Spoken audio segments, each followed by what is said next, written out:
ప్రభునందున్న ప్రియులరా, మన ప్రభువును రక్షకుడైన యేసుక్రీస్తు ప్రభుల వారి అతి పరిశుద్ధ నామములో మీ అందరికీ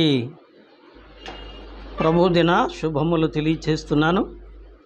సర్వకృపానిధికు దేవుని కృప మిమ్మలను మీ కుటుంబాలను సర్వ సమృద్ధిగా ఆశీర్వదించునుగాక. ప్రభుదిన ఆరాధన కొరకై పరిశుద్ధ గ్రంథంలో నుండి ప్రభువును స్తుతించుట కొరకై కొన్ని మాటలు జ్ఞాపకం చేసుకుందాం. ప్రభువును స్తుతించుట కొరకై పరిశుద్ధ గ్రంథంలో నుంచి కొన్ని మాటలు జ్ఞాపకం చేసుకుందాం. రండి, కీర్తనల గ్రంథం 30వ అధ్యాయము. కీర్తనల గ్రంథం 30వ అధ్యాయము. 30వ అధ్యాయము చదవండి, 3వ వచనం. కీర్తనల గ్రంథం 30వ అధ్యాయము 3వ వచనం.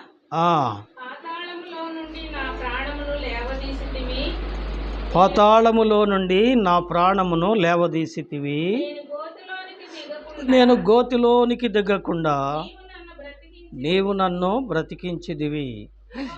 యెహోవా భక్తులారా ఆయనను కీర్తించుడి, ఆయన పరిశుద్ధమైన జ్ఞాపకార్థ నామమును బట్టి ఆయనను స్తుతించుడి. చాలు. మరొక వాక్య భాగాన్ని చదువుకుందాం. మరొక వాక్య భాగాన్ని రండి, 38వ అధ్యాయము యెషయా పుస్తకం. యెషయా పుస్తకం అండి, 38వ అధ్యాయము 18వ వచనం నుండి చదువుకుందాం. పాతాళమున నీకు స్తుతి కలగదు, మృతి నీకు కృతజ్ఞతాస్తుతి చెల్లింపదు. సమాధిలోనికి దిగువారు నీ సత్యమును ఆశ్రయింపరు. సజీవులు సజీవులే కదా నిన్ను స్తుతించెదరు. ఈ దినమున నేను సజీవుడనై నిన్ను స్తుతించుచున్నాను. చదవబడిన ఈ లేఖన భాగములు దేవుడు మన కొరకై ఆశీర్వదించునుగాక. ఈ చదవని 2 భాగములలో శ్రేష్టమైన 2 మాటలు మనం గమనిస్తాం. చూడండి, 30వ కీర్తనలో నీవు నన్ను బ్రతికించితివి, నీవు నన్ను బ్రతికించితివి. ఎక్కడి నుంచి? పాతాళములో నుండి, గోతిలో నుండి.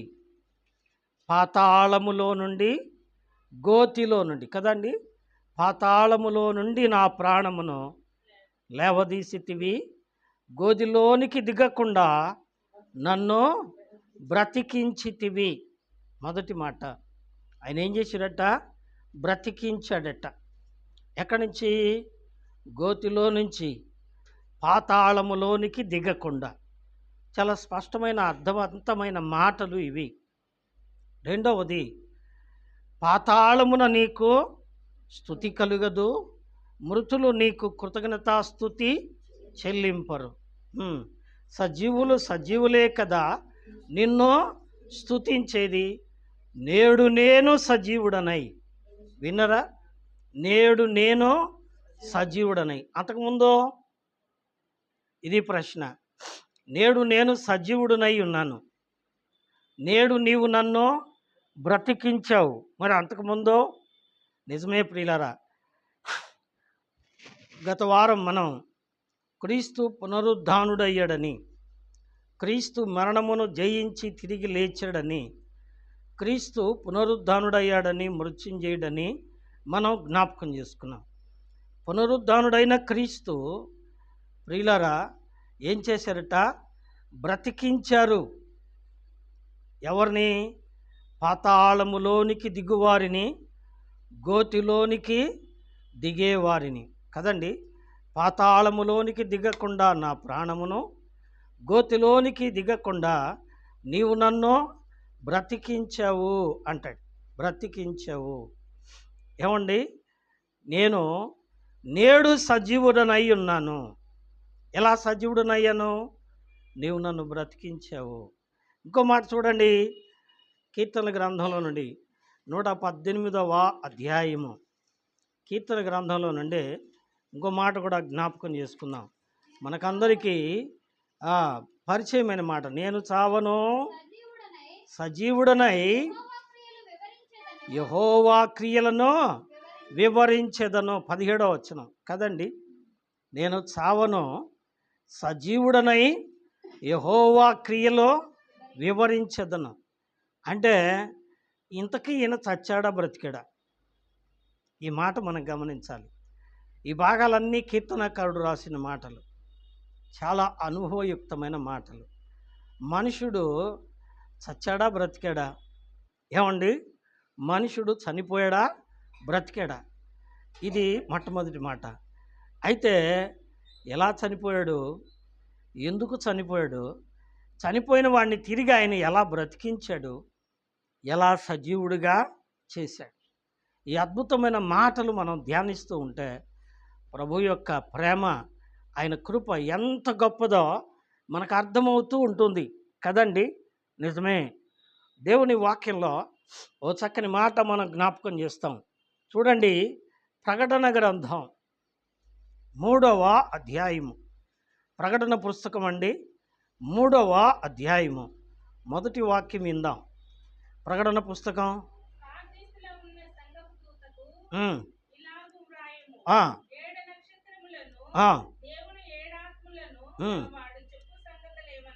ఏం చెప్తున్నాడు?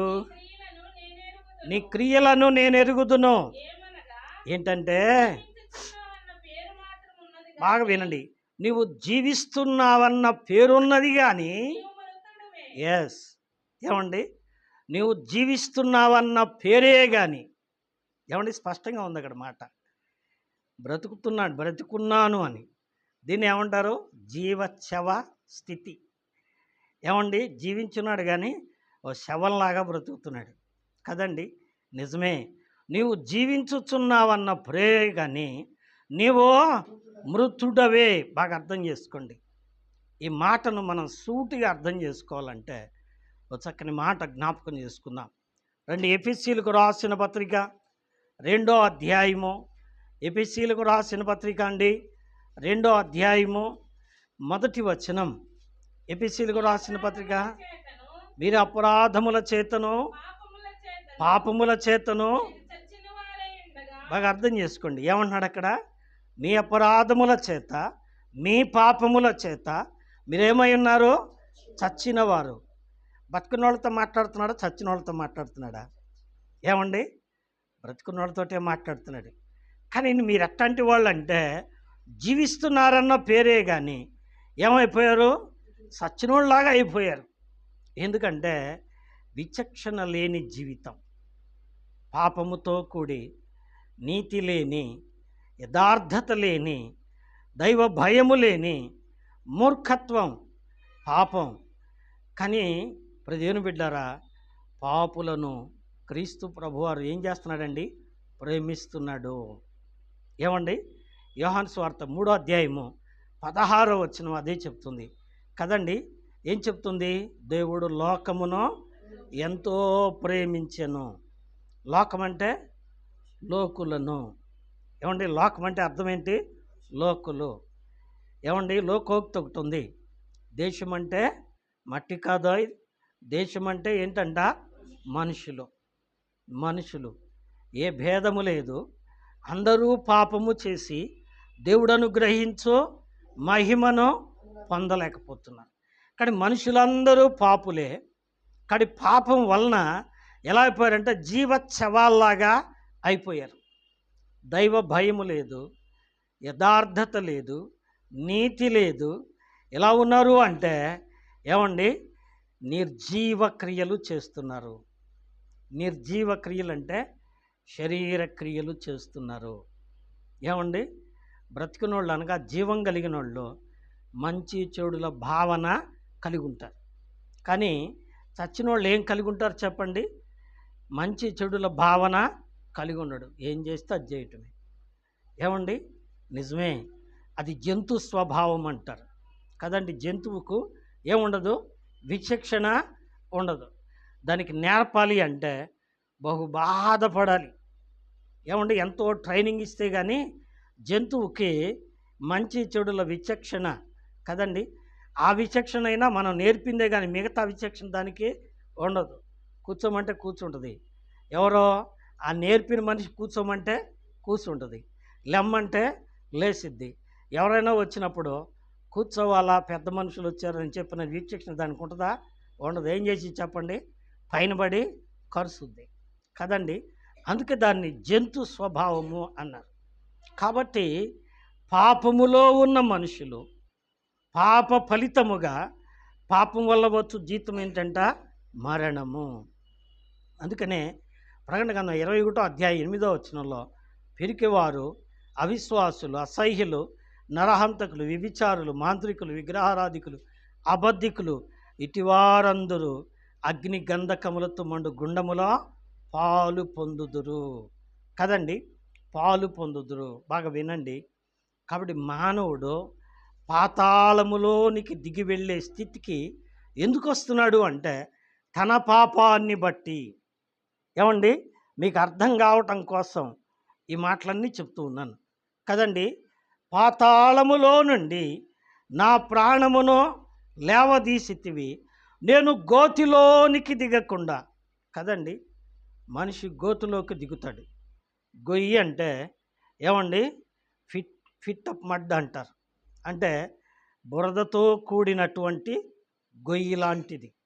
దాన్ని 41వ కీర్తనలో ఏమన్నంటే జిగటగల దొంగ ఊబి అన్నారు కదండి. జిగటగల దొంగ ఊబిని. దాని ఇంకొక భావనతో సామెతలు 23లో వేశ్య లోతైన గొయ్యి, పరస్త్రీ ఇరుకైన గుంట, ఇలాగా పోలికలు చెప్తూ వచ్చారు. కాబట్టి ఏదేమైనప్పటికీ మనుషుడు పాపమనే ఊబిలో పడుతున్నాడు. ఆ పాపపు గుంటలో పడి పాపం వలన ఏమవుతున్నాడు? పాతాళానికి పోతున్నాడు.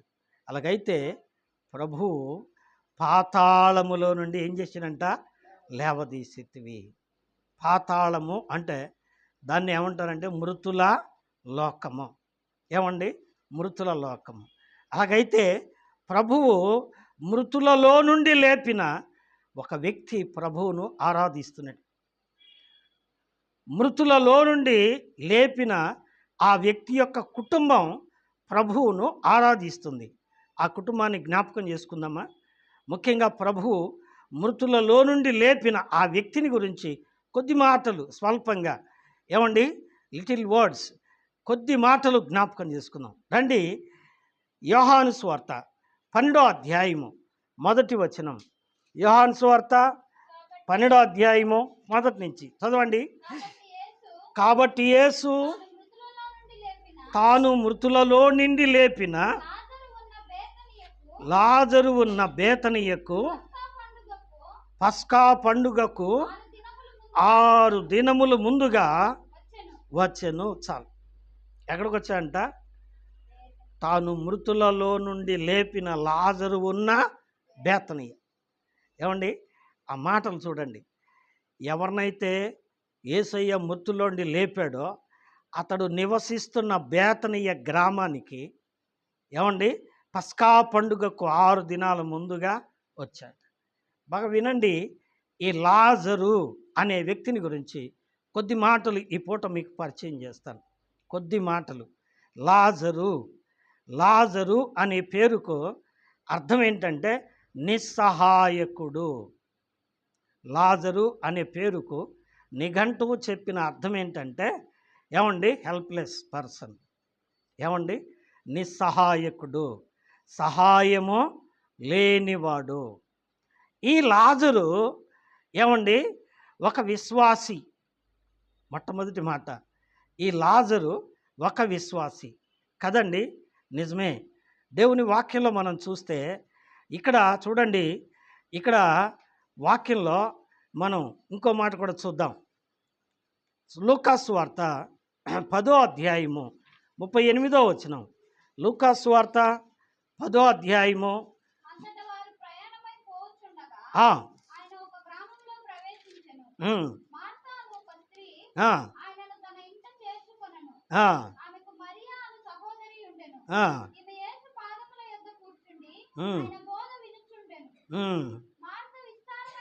చాలండి. ఏమండి, యేసు ప్రయాణమైపోతూ ఉండగా ఏమండి ఆ బేతనీయ గ్రామంలో మార్తా అను ఒక స్త్రీ ఆయనను ఏం చేసింది చెప్పండి, ఇంట చేర్చుకున్నది. ఎవరిమే? ఏమండి మరియక్క సోదరి, మరియ యొక్క సోదరి. గమనించండి, ఈ మరియా, ఈ మార్తా, ఏమండి లాజరు, వీళ్ళు ముగ్గురు ఏమవుతారు? ఏమండి ఇప్పుడు రండి, యోహాను సువార్త 11వ అధ్యాయము మొదటి వచనం. యోహాను సువార్త 11వ అధ్యాయము మొదటి వచనం మీకు అర్థం కావటం కోసం.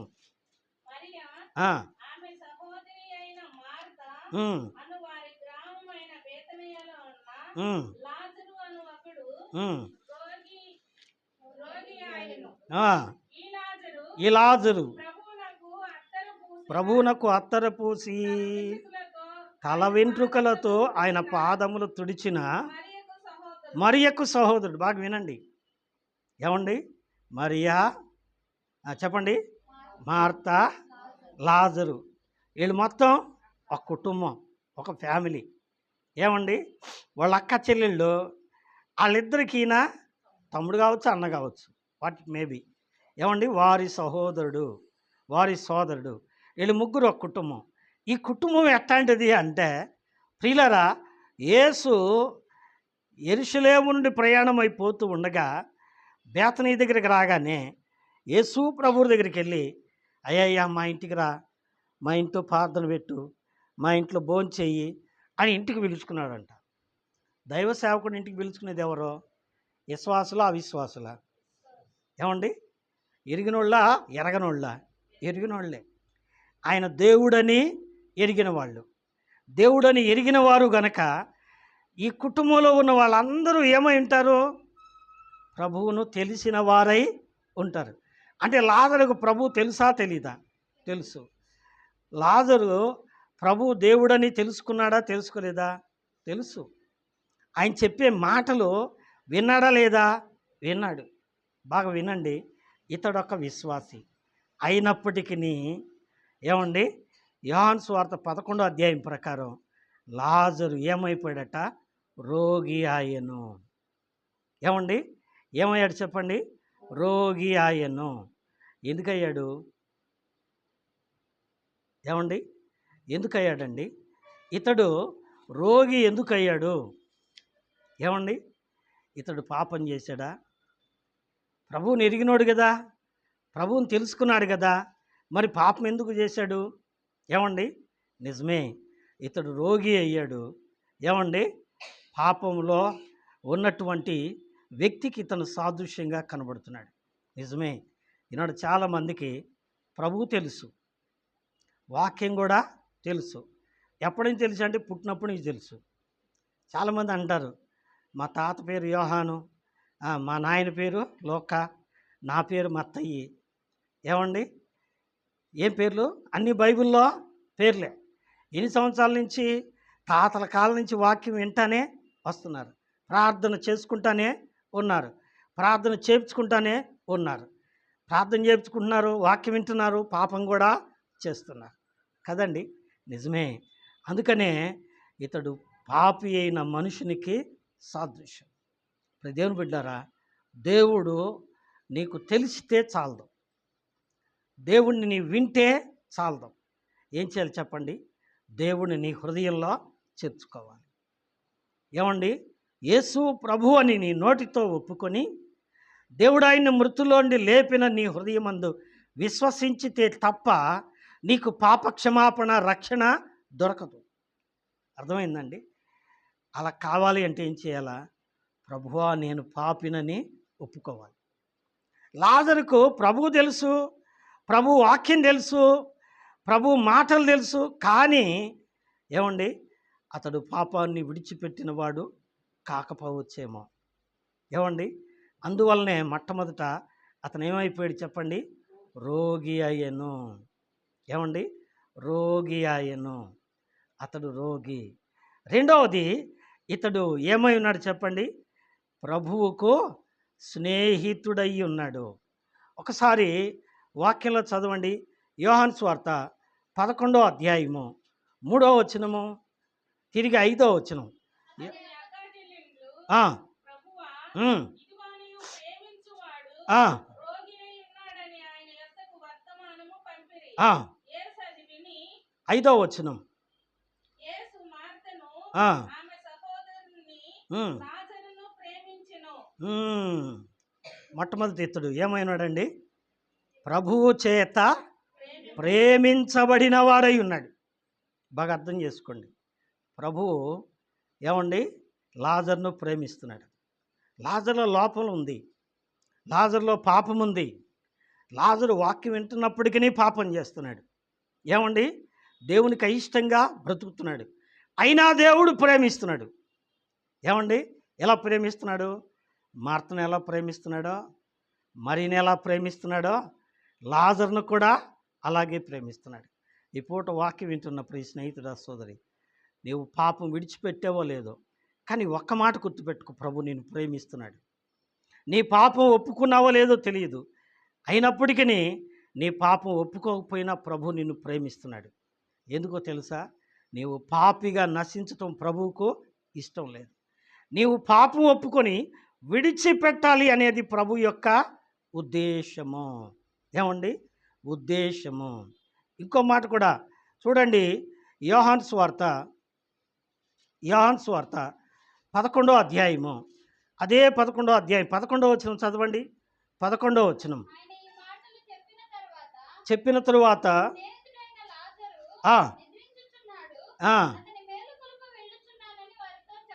ఏమన్నాడండి ప్రభువారు? మన స్నేహితుడైనా, ఏమండి ప్రభు ప్రేమించినవాడు, రెండవది ప్రభువుకు స్నేహితుడు. As a friend. నిజమే ప్రియులారా, ప్రభు మనల్ని స్నేహితులని పిలుస్తున్నాడు. యోహాను సువార్త 15వ అధ్యాయం 15వ వచనం మీ తర్వాత చదువుకోండి. నేను మిమ్మల్ని ఇకను దాసులని పిలవక స్నేహితులని పిలుచుచున్నాను అంటాడు ప్రభు. మనం ఎంత ఘోర పాపులమైనా మనల్ని పాపులుగా చూడక ప్రేమతో గౌరవిస్తున్నాడు, స్నేహితులుగా చూస్తున్నాడు. ఎందుకో తెలుసండి? మనం నశించటం ఆయనకి ఇష్టమో లేదు. ఏమండి మనం నశించటం ఆయనకి ఇష్టమో లేదు. ఇప్పుడు ఒకటి, ప్రభు ప్రేమించిన వాడు లాజరు. రెండో, ప్రభు స్నేహించినవాడు లాజరు. దేవునికి స్నేహితులు ఎంతమంది బైబిల్లో చెప్పగలరా? కొందరు పేర్లు చెప్పండి. ఏమండి యాకోబు రాసిన పత్రిక 2వ అధ్యాయము 3వ వచనం చదవండి. యాకోబు రాసిన పత్రిక 2వ అధ్యాయము 3వ వచనం. 2లో 3.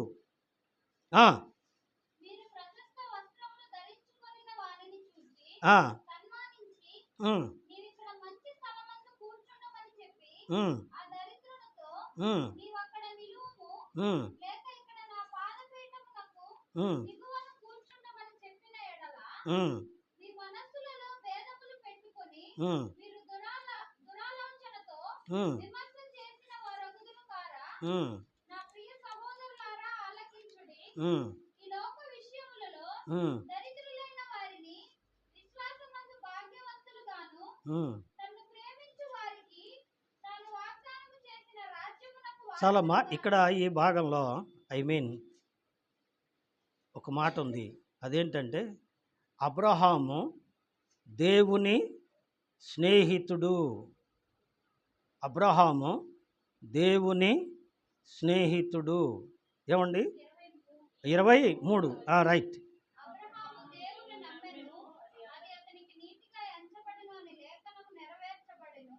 మరియు దేవుని స్నేహితుడని. ఏమండి అబ్రహాము ఎవరి స్నేహితుడట? దేవునికి స్నేహితుడు. బాగా అర్థం చేసుకోండి. అబ్రహాము దేవునికి స్నేహితుడు. ఎందుకు చెప్పండి? అబ్రహామును దేవుడు పిలిచి అన్నాడు, అబ్రహాము నువ్వు లేచి బయలుదేరి నేను చూపించే దేశానికి వెళ్ళిపో అన్నాడు. అసలు నువ్వెవరివి? నీ పేరేంటి? ఇక్కడి నుంచి ఎందుకు వెళ్ళాలా? ఇక్కడ నా ఆస్తి ఉంది, నా బంధువులు ఉన్నారు, నువ్వు వెళ్ళమంటే వెళ్తానా? వెళ్తే వెళ్ళి ఏం కావాలి అని ఎదురు ప్రశ్న వేయలే. ఏం చేశాడు చెప్పండి? శారమ్మ లే అన్నాడు. శారమ్మని తీసుకొని బయలుదేరాడు. బయలుదేరుతున్న అతనికి వెనకాలే ఏమండి లోతు వచ్చాడు. ఏమన్నాడు? బాబాయ్ బాబాయ్ నేను మాత్రం నీతోనే వస్తాను అన్నాడు. ముగ్గురు కలిసి బయలుదేరారు. వీళ్ళ వెనకాలనే అబ్రహాము తండ్రి బయలుదేరాడు. తెరహు నలుగురు బయలుదేరారు. ఎక్కడ బయలుదేరారు ఏమో, దేవుడు ఎట్టు వెళ్ళమన్నాడు? ఒక దారి చూపించాడు, ఒక దిక్కు చూపించాడు. ఆ దిక్కుకు బయలుదేరి వెళ్ళాడు. దేవుడు చెప్పింది చేశాడు. దేవుడు చెప్పింది చేసేవాళ్ళు దేవునికి స్నేహితులు. ఏమండి? దేవుడు చెప్పింది చేసేవాళ్ళు దేవునికి స్నేహితులు. ఇంకో మాట, ఇంకో వ్యక్తిని కూడా మనం చూడొచ్చు. నిర్గమకాండం 33వ అధ్యాయము. నిర్గమకాండం అమ్మ 33వ అధ్యాయము. 33వ అధ్యాయము. నిర్గమకాండం 33వ అధ్యాయము 11వ వచనం. మనుషుడు తన స్నేహితునితో మాట్లాడినట్టు యెహోవా మోషేతో ముఖాముఖిగా మాట్లాడాడు. వినరా? ఏమండి? యాజ్ ఎ ఫ్రెండ్, ఒక స్నేహితులాగా దేవుడు మాట్లాడతాడట. ఎవరితోటి చెప్పండి? ఏమండి? మోషేతోటి. అబ్రహాము దేవుని స్నేహితుడు. అబ్రహాము దేవుని స్నేహితుడు. ఇందాక చెప్పాను, యోహాను సువార్త 15వ అధ్యాయంలో 15వ వచనంలో శిష్యుల్ని ప్రభువారు అన్నారు, మీరు నాకు ఇక దాసులు కారు, నేను మిమ్మను స్నేహితులని పిలుస్తున్నాను అన్నాడు. అలాగైతే లాజరు కూడా ప్రభువుకి ఏమైనాడండి? స్నేహితుడై ఉన్నాడు. అలాగైతే మనమా? ఏమండి? మనకు నిజమైన స్నేహితుడు. మీ తర్వాత చదువుకోండి, సామెతల గ్రంథం 17వ అధ్యాయం 17వ వచనం. నిజమైన స్నేహితుడు విడువక ప్రేమించును. ఏమండి? నిజమైన స్నేహితుడు విడువక ప్రేమించుడు. ఎవరు నిజమైన స్నేహితుడు? ప్రభువే. ఆ నిజమైన స్నేహితునికి స్నేహితులు ఎవరో? మనమే. మనం అంటే ఆయనకి ఇష్టం. అందుకనే స్నేహితుని కొరకు తన ప్రాణము పెట్టువానికంటే ఎక్కువ ప్రేమ గలవాడు ఎవడున్నాడు అంటాడు. ఆయన స్నేహితులైన మన కొరకు ఏం చేసినట్ట? ఆయన ప్రాణమో పెట్టాడు. ఏమ్మా? ప్రాణమో పెట్టాడు. బాగా గమనించండి. ప్రభువు ఏమండి? స్నేహితుడు. ఒక విశ్వాసి కుటుంబంలోని లాజరు, కానీ పాపిగా ఉన్నాడు. ఏమండి? రక్షణ లేదు. రెండవది, దేవుని చేత ప్రేమించబడినవాడు. దేవుడు ప్రేమించాడు, కానీ ఇతడు పాపాన్ని వదిలిపెట్టలేదు. మూడవది, ప్రియులరా, దేవుడు స్నేహించినవాడు. దేవుడు తన స్నేహితుడిగా భావించాడు, కానీ ఇతను ఏం చేస్తున్నాడు? దేవుణ్ణి ప్రేమిస్తున్నాడు, లోకాన్ని కూడా ప్రేమిస్తున్నాడు. ఏమండి? ప్రార్థన, పాపము. ఏమండి? రెండు దారులు కలిసే చోట ఏముందంట? గండం ఉంది. కాబట్టి రెంటిని కలపబాకండి. అలాగైతే ఇప్పుడు చూడండి, ఒక విశ్వాసి కుటుంబంలో లాజరు, దేవుని చేత ప్రేమించబడిన లాజరు, దేవునికి స్నేహితుడు అని పిలువబడిన లాజరు రోగి ఎందుకు అయ్యాడు అంటే దీనికి రెండు కారణాలు ఉన్నాయి. ఒకటి, ఏమండి? అతడు పాపి. కీర్తన గ్రంథంలో ఉంది, నా పాపముల వలన నా దేహమునకు ఆరోగ్యము దూరమాయను అంటాడు. ఏమండి? కాబట్టి మనుషుడు పాపం వలన ఏమవుతున్నాడు చెప్పండి? రోగి అవుతున్నాడు. దురలవాట్లు ఎక్కువగా త్రాగటం వలన ఏమవుతాయండి? లివరో చెడిపోతుంది. రోగమేనా కాదా? అది పాపం, ఫలితం రోగం. ఎక్కువైనటువంటి వ్యభిచారము ఏమండి? దేహమును మరణానికి తీసుకెళ్తుంది. అది పాపం, ఇది ఫలితం కదండి. ఇలా ఎన్నో చెప్పుకోవచ్చు. ధూమపానం, అలాగే కిడ్నీలు చెడిపోవటం, ఊపిరితిత్తులు చెడిపోవటం, ఇవన్నీ ఎందుకు? చెడ్డ అలవాట్ల వలన. కాబట్టి పాప ఫలితము, పాప ఫలితము. రెండో మాట ఏంటంటే యోహాను సువార్త 11వ అధ్యాయము చూడండి. యోహాను సువార్త 11వ అధ్యాయము 4వ వచనం. యోహాను సువార్త ఈ వ్యాధి మరణము కొరకు వచ్చినది కాదు కానీ దేవుని కుమారుడు దేవుని కుమారుడు దాని వలన మహిమపరచబడు మహిమ పరచబడాలని. దేవుని మహిమ కొరకు వచ్చినదనెను. ఎందుకు వచ్చిందంట? దేవుడు మహిమ పొందాలి. ఇప్పుడు దేవుని బిడ్డలారా, గొప్ప సేవకులకు ఏమండి, అంత గొప్ప సేవకుడు, అంత ప్రార్థన చేసేవాడు ఏమైపోయాడు? రోగి అయి మంచాన పడ్డాడు. ఏంట్రబ్బా? ఏమండి, దేవుడికి మహిమ రావడం కోసం, ఏమండి, అకాల మరణం దేవునికి మహిమ రావటం కోసం, ఏమండి, వచనంలో ఉంది. ఏమండి, మనిషి కుమారుడు అతని వలన మహిమ పొందునట్లు. ఇప్పుడు 15వ వచనం చదవమ్మా. 15వ వచనం.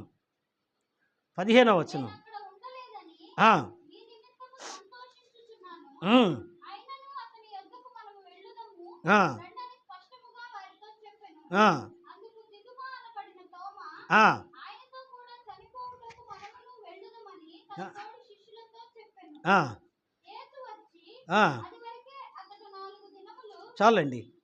శిష్యులు తెలుసుకొనున్నట్లు అని చెప్పుకోవాలి అక్కడ మాట. ఎందుకంటే శిష్యులు ఏమన్నారు? అతను చచ్చిపోయాడు, అతనితో పాటు మనం కూడా పోయాడు, సద్దామైంది, సచ్చినోడి కాడికి ఎందుకు అంటున్నారు. కానీ శిష్యులకు ఏం తెలియాలి చెప్పండి? ఆయన మృతులను సైతము బ్రతికించగలిగిన దేవుడు. అర్థమైందండి? యేసు మృతులను సైతము బ్రతికించగలిగిన దేవుడు. మత్తయి సువార్త 22వ అధ్యాయము 33వ వచనంలో ఉంది. ఏమండి, దేవుడు సజీవులకే దేవుడు కానీ మృతులకు దేవుడు కాదు. ఏమండి, ఆయన మృతులను సైతము సజీవులుగా చేయగలిగిన దేవుడు. ఏమండి, నిజమే ప్రియులారా. గమనిస్తే ఇక్కడ మృతులలో నుండి లాజర్ను లేపటం వలన మనం ముందుకు చదువుకుంటూ పోతే లాజర్ను చూసి అనేక మంది యూదులు ప్రభువునందు ఏం చేశారట? విశ్వాసం ఉంచారు. ఎందుకు రోగి అయ్యాడు అంటే కారణాలు ఏంటి చెప్పండి? 1, పాపం వలన రోగము వస్తుంది. 2, దేవుడి మహిమ కొరకై వస్తుంది. 3వది, అసలు దేవుడు అంటే ఏంటో అనేకులు తెలుసుకోవడానికి. నిజమే ప్రియులారా, ఇక్కడ పరిచర్య ప్రారంభించినప్పుడు దేవుడు మందిరం కట్టక ముందే ఒక అద్భుతం చేశాడు. అది ఎక్కడో చేయలేదండి, ఎక్కడో చేయలా. ఈ ఈ మందిరం వెనకాలనే చేశాడు. వెనక ఇల్లు ఉండేది, ఆ ఇంట్లో ఓ పాప ఉండేది. ఆ పాప ఏమండి ఏదో అంటారు, ఏంది అక్షరాల వ్యాధి ఏదో అంటారు చిన్నపిల్లలకి. అది వస్తేనట ఏం చేస్తారు చెప్పండి? ఫిట్స్ లాగా వస్తాయి. వచ్చేమవుతారు? నిమిషాల్లో చనిపోతారట. ఆ పాపను తీసుకెళ్ళారు వాళ్ళు, అక్కడ ఇక్కడ తిప్పారు, హాస్పిటల్ తిప్పి అన్ని చోట్ల చెప్పింది ఏంటంటే లాభం లేదు, ఈ పాప ఏం కాదు, బ్రతకదు, కాబట్టి తీసుకెళ్ళదు, మేమేం చేయలేము అని చెప్పారు. వాళ్ళు ఏం చేసినట్టు తీసుకొచ్చి ఆ పాపను తీసుకొచ్చి ఇంటి వాకిటి ఎదురుగా పడుకోబెట్టి, ఏమండి ఇంకా డొక్కలు ఆడుతున్నాయి. ఏమండి కొన్ని సెకండ్స్లో ఆ డొక్కలు ఆగిపోతాయి. ఏమండి ఆడుతూ ఉండగా పరిస్థితులను చూసి వాళ్ళు ఏం చేశారంటే గడ్డపార చలకపార బయట పెట్టారు. చనిపోతే తీసుకెళ్ళి పాతి పెట్టాలని. ప్రదేని బిడ్డరా, అప్పుడు నాకు అండగా ఉండేది ఒక తల్లి, నాగరత్నమ్మ గారని, వృద్ధాప్యలో ఉంది తల్లి, ఇప్పుడు చనిపోయిందిలేండి. ఆ వైపు ఉండేది ఆమె ఇల్లు. ఆమె, నేను, మా అమ్మగారు ముగ్గురం కలిసి ఏం చేసామంటే ఆ ఇంటికి వెళ్ళాం. మా నాన్నగారు కూడా వచ్చాడు. వాళ్ళు వాదిస్తుంటే మా నాన్న ఒకటే మాట అన్నాడు, చనిపోయింది బయట పెట్టాము, తీసుకెళ్ళి పారేస్తాం అన్నారు. మేమే పాపం తీసుకెళ్ళట్లేదు, మిమ్మల్ని డబ్బులేమీ అడగట్లేదు, కేవలం ప్రార్థన చేస్తాం. ఏం చేస్తాం? ప్రార్థన చేస్తాం అంతే. చనిపోయిందని డాక్టర్లు చెప్పారు కదా, ఇంకేటో చనిపోయింది బయట పారేసుకుంటారు, మీరు ప్రార్థన చేస్తాం, మీకు ఇందుకు అభ్యంతరం అంటే సరే చేసుకోండి అన్నారు. మేము నలుగురు చుట్టూ కూర్చొని ప్రార్థన చేసామండి. మేము ప్రార్థన చేస్తూ ఉండగా ఆ పాపకు 1, 2 వెంటనే వచ్చేసినాయి. పెద్దగా ఏడవటం మొదలుపెట్టింది, కాళ్ళు చేతులు ఆరియటం మొదలుపెట్టింది. అన్నీ బీగసుకుపోయి డొక్కలాడుతున్నటువంటి ఆ పాప ఏమండి దేవుడు ఒక అద్భుతం చేశాడు. సేవకు పునాది అదే. ఎల్షుద్దాయి ప్రార్థనా మందిరానికి పునాది అదే. దేవుడు అద్భుతము చేయాలి. ఆ పాపకు ఆ వ్యాధి ఎందుకు తెచ్చాడు ఏమండి? తెలుసుకోవడానికి. దేవుని మహిమ అనేకులు తెలుసుకోవాలని. దేవుని నామానికి స్తోత్రం. చిన్న రోగం రాగానే, ప్రియ విశ్వాసి, ఏదో చిన్న బాధ రాగానే నాకెందుకు వచ్చింది అబ్బా, నేను ఎందుకబ్బా, దైపోబాకండి. దేవుడు నీ ద్వారా ఏం కావాలి చెప్పండి? మహిమ పొందాలి. నిజమే. అప్పటికు ఆ తర్వాత ఆ పాపకి ఏం చేశారు తెలుసా? ప్రభావతి అని పేరు పెట్టారు. ప్రభావతి అని పేరు పెట్టారు. ఇంకా సాక్ష్యాలు చాలా ఉన్నాయి ఏమండి? దేవుని నామానికి స్తోత్రం. దేవుడు తన యొక్క మహిమను తెలుపునట్లు, నిజమే, రోగి అయ్యాడు. తర్వాత ఏమైపోయాడండి? యేసయ్య రావడం 4 రోజులు ఆలస్యం అయ్యేటప్పటికి ఏమైపోయాడు చెప్పండి? చనిపోయాడు. వాక్యంలో ఉంది, పాపం వలన వచ్చు జీతము మరణం, మృతులను సైతము లేపవలెను. ఇప్పుడు ఆ వ్యక్తిని ఏం చేశారు చెప్పండి? జాగ్రత్తగా ఏమండి సిద్ధపరిచి ఏమండి ప్రేత వస్త్రములు చుట్టి ఏం చేశారు? సమాధిలో పెట్టారు. ఏమండి సమాధిలో పెట్టారు. పెట్టినప్పుడు ఇప్పుడు దేవుని బిడ్డలారా, ఏడమ్మా లాజరు ఏమయ్యాడు అంటే, నువ్వు ముందొచ్చే బాగుండేది, మేము ఎప్పుడో 4 రోజుల క్రితం కబురు చేసి ఇప్పుడు తీరిందా నీకు, భలే పాస్టర్ అయ్యా నువ్వు అని అసహించుకున్నటువంటి మాట్లాడుతుంది. ఎవరు చెప్పండి? మార్తమ్మ. ఎవరో వెళ్ళి చెప్పారు మరియమ్మకి, అమ్మ మీ పాస్టర్ గారు యేసయ్య వచ్చారు అని. అంటే వస్తాళ్లే, ఎప్పుడు తీరదో, ఇప్పుడు తీరింది, సచ్చి నాకు తీరిందిలే, తిడుతుంది పాపం. ఏమండి ఎంత కోపం వచ్చిందో ఏమండి. కోపడతా ఉంటే యేసయ్య అన్నాడు, నీవు నమ్మిన ఎడల దేవుని మహిమను చూస్తావు అన్నాడు.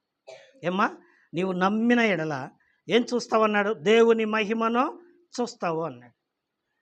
నాకు తెలుసులే, నా తమ్ముడు పునరుద్ధానంలో లేస్తాడని నాకు తెలుసులే అన్నాడు. పునరుద్ధానం ఎక్కడ జరుగుద్ది?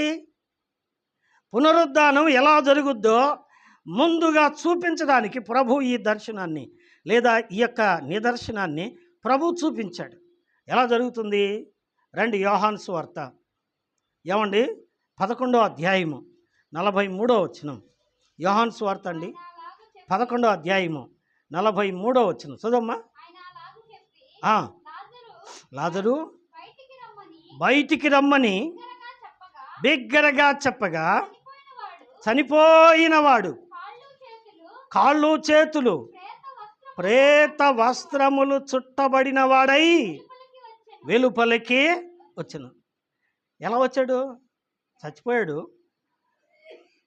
గుడలు కట్టారు. గుడలు కట్టి శవాన్ని సమాధిలో పెట్టారు. గుడలు చుట్టే వాళ్ళకి తెలియదా చచ్చిపోయాడని? తెలుసు. సమాధిలో పెట్టే వాళ్ళకి తెలియదా చనిపోయాడని? తెలుసు.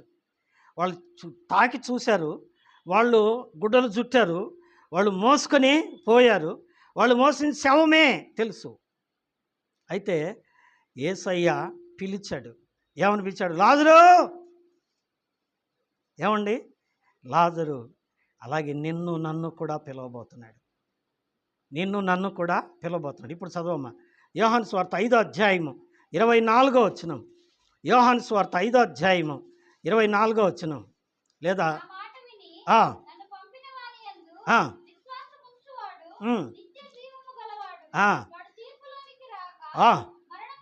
మరణములో నుండి జీవములోనికి దాటి ఉన్నాడని నిశ్చయముగా చెప్పుచున్నాను.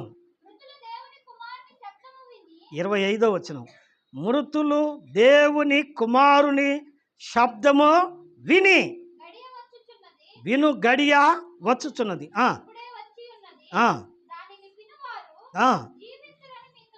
దాన్ని వినేవారు ఏం వినాలి? మనుష్య కుమారుని యొక్క శబ్దం. ఏమండి? మనుష్య కుమారుని యొక్క శబ్దం. ఏమిటా శబ్దం? ఏమండి? ఏమిటా శబ్దం? దేవుని వాక్యంలో ఉంది. దెస్సలోనికి రాసిన పత్రిక 1 దెస్సలోనికి 4:16 ఏమండి? ఆర్భాటముతో ఆశ్చర్యముతో దేవుని బూరతో మన ప్రభు దిగురా. ఆర్భాటముతో ఆశ్చర్యముతో దేవుని బూరతో మన ప్రభు దిగురా. క్రీస్తు నందు మృతులగువారు క్రీస్తు నందుండి మృతులగువారు ఏకముగా ప్రభు యేసునిచే. ప్రైజ్ లార్డ్ కదండి. యేసయ్య రెండవ మారు వచ్చినప్పుడంట ఏమి వినపడుద్దండి? ప్రధాన దూత శబ్దం, దేవుని బోర. దాన్ని ప్రకటన గ్రంథంలో ఉంది, బోర వంటి శబ్దము. బోర వంటి ఆయన మాట్లాడుతుంటే, ప్రభు మాట్లాడుతుంటే ఎటువంటి శబ్దం వస్తుందండి? బోర వంటి శబ్దం అంట. అద్భుతమైన మాటలు ఆయన మాటలు. ఆయన మాటలు వినగానే మృతులు సైతము ఏం చేస్తారట? బ్రతికెదరు. లాజరు లే అని పిలవగానే ఏమండి? లాజరు లేచి బయటికి వచ్చాడు.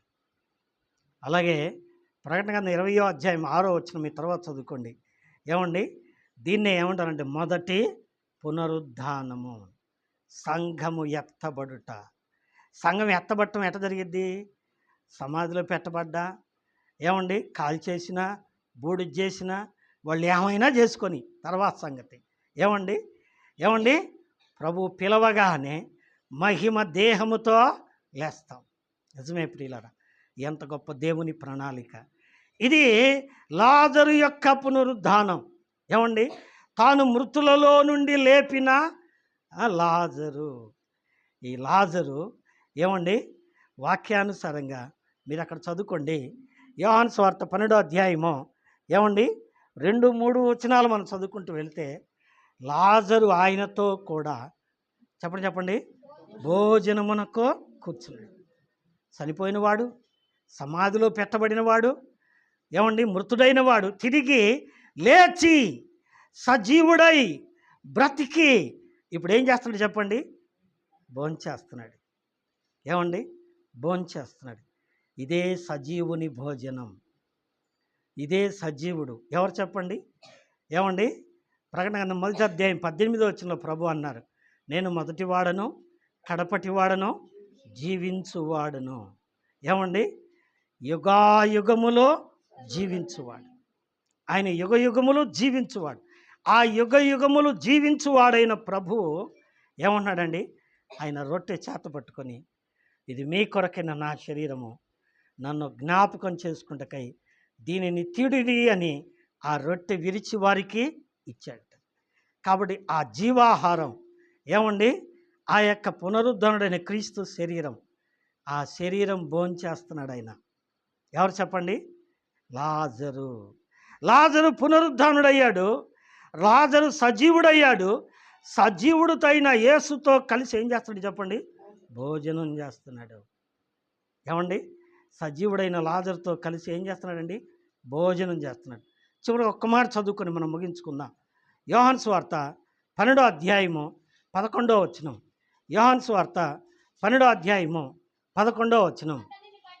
అతనిని బట్టి యూదులలో అనేకులు తమ వారిని విడిచి యేసునందు విశ్వాసం ఉంచారు. ఏమండి?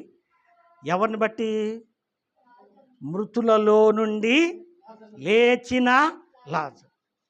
మృతులలో నుండి లేచిన లాజరు. గుర్తుపెట్టుకోండి. ఏమండి? సజీవుడు. హిజ్కియా అన్నాడు, పాతాళమున నీకు స్తుతి కలగదు, మృతులు నీకు కృతజ్ఞతాస్తుతులు చెల్లింపరు. నేను సజీవుడనై, సజీవులే కదా నిన్ను స్తుతిస్తున్నారు. నేడు నేను సజీవుడనై. ఏమండి? సజీవ ఆరాధన. ఏమండి? సజీవ ఆరాధన. ఎవరు సజీవులు? సజీవులు ఎవరు చెప్పండి? నా మాట విని నన్ను పంపిన వాని యందు విశ్వాసం ఉంచువాడు. ఎవరట? నిత్య జీవము గలవాడు. వాడు తీర్పులోనికి రాక మరణములో నుండి జీవములోనికి దాటాడు. అనగా పాపములు ఒప్పుకొని విడిచిపెట్టి రక్షింపబడిన వాడు సజీవుడు. ఏమండి? సజీవుడు. మరణము అంటే పాతాళానికి అతని మీద అధికారమో లేదు. ఏమండి? ఉంటే ఈ లోకం విడిచిపెడితే పరలోకంలో సజీవుడైన దేవునితో ఏమండి యుగ యుగములో ఆయన ఎదుట సజీవుడైన దేవుణ్ణి సజీవమైన దేహముతో ఆరాధిస్తాం. అందుకే ఏమండి 103వ కీర్తనలో దావీదు అంటాడు, ఏమంటున్నాడండి? నా ప్రాణమా యెహోవాను సన్నుతించుము. ఎందుకయ్యా? ఏం కారణం అంటే ఏమండి సమాధిలో నుండి నీ ప్రాణమును ఏం చేశాడట? విమోచించాడు. ఏమండి? He redeemed your soul from the death. ఏమండి? మరణములో నుండి లేపాడు, నీకు చావులో నుండి లేపాడు, పాతాళంలో నుండి లేపాడు, సజీవుడుగా సజీవురాలుగా చేశాడు. ఏమండి? రక్షించబడిన ప్రతి విశ్వాసి, ప్రభువా నేను పాపిని నన్ను క్షమించని ప్రభువు దగ్గర పాపాలు ఒప్పుకున్న ప్రతి విశ్వాసి కూడా సజీవులే, మృతులు కానే కాదు. అలాగైతే ఆ సజీవుడైన యేసు ప్రభు మన పాపాల కొరకు సిలువలో మరణించి, మన అపరాధముల కొరకు అప్పగింపబడి, మన దోషముల కొరకే నలగొట్టబడి, ఏమండి మనం పాపల విషయమై చనిపోయి నీతి విషయమై జీవించినట్లు ఆయన తన శరీరమందు మన పాపపు సిలువను మోసుకొని సిలువ మీద వేలాడి మేకులతో కొట్టబడి రక్తం చిందించి ఆయన రక్తం వల్ల మన ప్రతి పాపమును కడిగి పరిశుద్ధులుగా చేశాడు. కాబట్టి ఇక నీతిమంతులుగా చేశాడు, రాజులైన యాజక సమూహంగా చేశాడు. కాబట్టి సజీవుడైన దేవునితో ఏమండి మృతులలో నుండి లేచిన లాజరు ఏం చేస్తున్నాడు? భోజనం చేస్తున్నాడు. ప్రభు బల్లారాధన. ఏమండి? ఇక్కడ ఇదొక గొప్ప వర్తమానం. రక్షించబడిన విశ్వాసం ఏం చేయాలి చెప్పండి? బాప్తిసం పొంది ప్రభు బల్లారాధనలో పాలు పొందాలి. అది కర్తవ్యం. లాజరు అనుభవం. ఏమండి? మార్త ఏం చేస్తుందండి? గొడవలు పెట్టుకోవట్లా. అమ్మవరకు కూర్చుంది, నేను ఒక్కదాన్ని పని చేయాలా? ఏం వాళ్ళు చేయకూడదా? నేనే చేయాలనా? గొడవలు పెట్టుకోవట్లా. ఏం చేసింది చెప్పండి? ఉపచారము చేసింది. ప్రతి విశ్వాసి సంఘంలో పరిచర్య చేయాలి. మూడవది ఏమండి? మరియా ఏం చేసిందండి? అచ్చ జటామాంసి అత్తరు సేరున్నర ఎత్తు తీసుకొచ్చి ఆయన తల మీద పోసి ఆయన పాదములను ఏం చేస్తుందండి? ముద్దు పెట్టుకుందట. స్తుతికి సూచన. స్తుతించి ఆరాధించాలి. నీవు సజీవుడువా లేక మృతుడవా? సజీవుడు ప్రభువును ఆరాధిస్తాడు. మృతులు ఏం చేస్తారు చెప్పండి? ప్రభువుకు కృతజ్ఞతాస్తుతి చెల్లించరు. ఏమండి? పాతాళమున నీకు స్తుతి కలగదు. మృతులు నీకు కృతజ్ఞతాస్తుతులు చెల్లింపరు. ప్రభువును స్తుతించలేని వారు మృతులే. సజీవులైన వారు ఏం చేస్తారు? అయ్యా నువ్వు నన్ను బ్రతికించావు, మరణంలో నుండి బ్రతికించావు, పాపంలోంచి బ్రతికించావు, నాశనంలోంచి బ్రతికించావు, సావులోంచి బ్రతికించావు, రోగంలోంచి బ్రతికించావు, నాకు మనశ్శాంతిని ఇచ్చావు, నీ రాజ్యానికి వారసునిగా చేసావు, నీకు స్తోత్రం. ఏమండి? సజీవుని ఆరాధన, సజీవమైన ఆరాధన. ఇటు ఆరాధన కలిగి ఉండాలంటే ఇదే మిక్కిలి అనుకూల సమయం, ఇదే గొప్ప రక్షణ దినం. ఇప్పుడు యేసుక్రీస్తునందు విశ్వాసం ఉంచి ఆయన రక్తంలో నీ పాపములు కడుక్కొని ఆ పరిశుద్ధ ప్రభువుకు నీ హృదయాన్ని ఇచ్చి ఆయన రక్తంలో నీ పాపాలు కడుక్కొని విశ్వాసం ఉంచి రక్షణ పొంది సజీవుడైన ప్రభువును ఆరాధించాలని మనవి చేస్తూ మాటలు ముగిస్తున్నాను. ప్రభువు ఈ మాటలను మన కొరకై ఆశీర్వదించునుగాక. ఆమేన్. ఆమేన్.